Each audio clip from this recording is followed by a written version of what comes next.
Hii ni top 5 ya nchi ambazo zinaongea Kiswahili zaidi duniani. Namba 5, Rwanda. Nunua matiketi alafu tukuje. Namba 4, Uganda. Tuko kwa ba. Lakini huyu ameizikizana na nini na uji. Sasa angalia kwa bara. Tena yeye anajisifu uji kwa bara.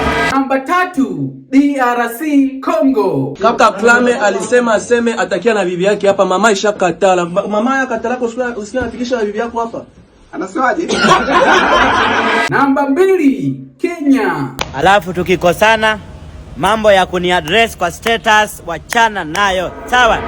Wanangu wawekezaji, wanangu wa kubeti, kwenye bio hapo kuna neno limeandikwa wawekezaji. Gusa hilo neno, fuata maelekezo, tukutane WhatsApp. Alafu shuka kwenye comment hapo, niambie ni nchi gani ambayo unapenda sana Kiswahili chake.